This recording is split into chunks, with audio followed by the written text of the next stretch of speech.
Hey there, I'm Richard Deane, acting principal horn of the New York Philharmonic, and today I'm going to show you what's in my case.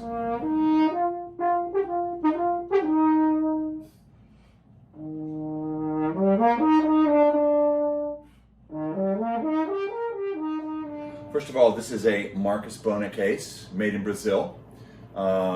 He's the premier manufacturer of cases in the world today and makes cases for fixed bell horns as well as detachable bell horns, which is the one that I have. The case is made of, well, they used to be made of fiberglass. I guess these days they're made of some composite material covered with a really durable fabric covering. As you can see, it's got a lot of room in there. First thing we always take out is the bell. The bell has its own little pouch right there. Very nice. It's my bell. It's a nickel silver bell made by the same manufacturer. Makes my instrument. This is an Engelbert Schmidt horn manufactured in 2012, I think. And it's an Engelbert Schmidt triple horn in F, B flat, and high F. So the next thing that comes out is always the mouthpiece. Now, I have two pouches, two mouthpieces in each pouch. Now, I use this one almost exclusively, and it is a very standard item. It's a Julie Landsman cup, and the same rim that's been made to fit this particular cup, which was made by Hauser in Pennsylvania. And this is the same rim that I've used for 30 years. It's a Lawson rim going back to about 1989. This is the most fascinating for elementary school children. It's a pencil clip that fits right here on my lead pipe. Therefore, I can keep my pencil, so whenever I need to write anything in the music, it's right there. Because of my height, this is something that's worked really well for me. I call it the bell lifter. And what it is two pieces of plexiglass that are held together by two bolts, two little wing nuts on there. So I separate the plexiglass and just basically clamp it on the edge of the bell, like this. Oh, what's the purpose of this? Well, if I didn't have it, the horn would hit me pretty much right here if it's sitting on the leg. But with the lifter, and maybe a little bit of hiking up of my heel on the edge of the chair, I can get it to come in a really comfortable position.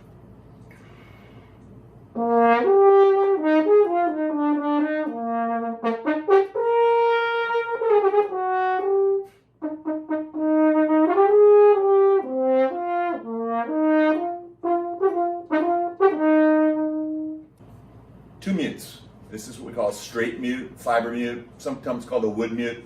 Mine's kind of old. I think it's about 20 years old, manufactured by Steve Lewis in Chicago. The other mute that all horn players should have in their case at all times is a stopping mute, transposing mute, brass mute, all the same thing. It's made out of brass, a little cork right here, and a tiny little aperture there to let the air out. I know we've all heard this sound before.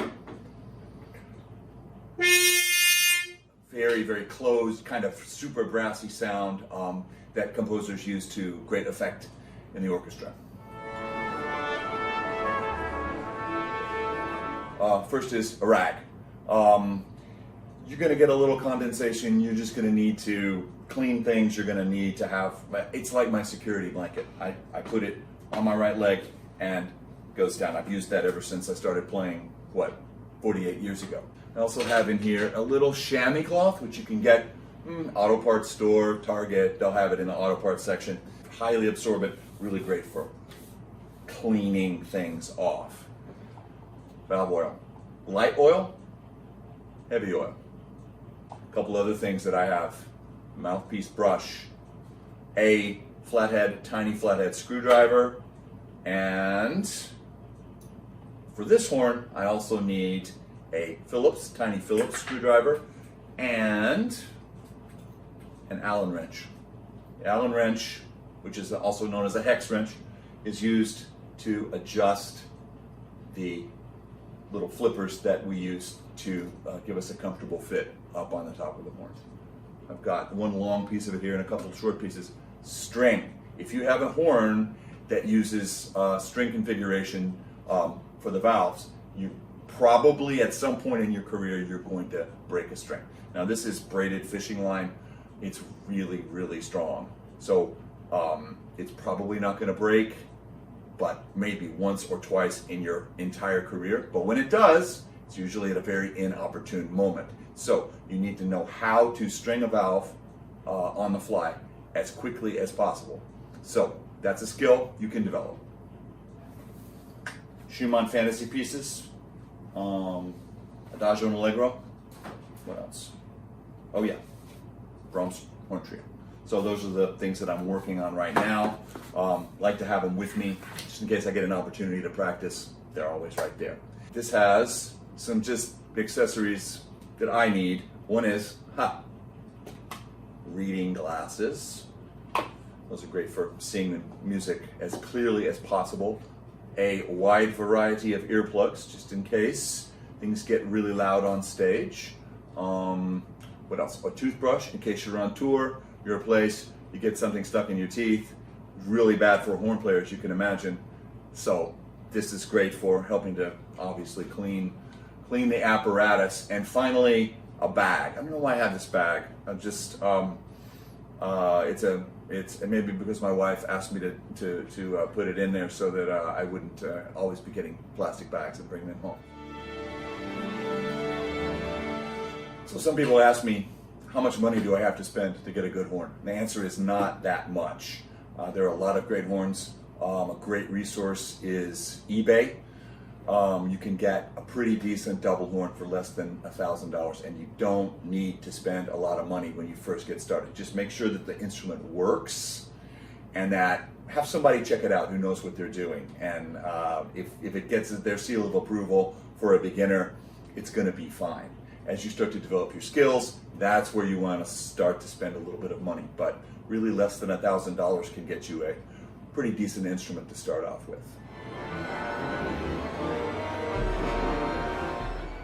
The most important thing about practice is continuity. So if you practice a little bit one day and not a lot the next day and go back and forth, never really get in a groove, that's not going to help us all that much. Human beings, the way that they are, it's really important for us to get into a groove of practicing and really train yourself in the right way. So a good teacher is really, really important, but consistency of practice, even if it's only 15 minutes a day, can really help to cement the ideas. Another practice tip, this is the most important one, just have as much fun as you possibly can. Yes, it does take some discipline to play the horn well, but the most important factor is to have a really good time. I'm Richard Deane of the New York Philharmonic, and this was What's in My Case. Thanks so much for joining me. We'll see you next time.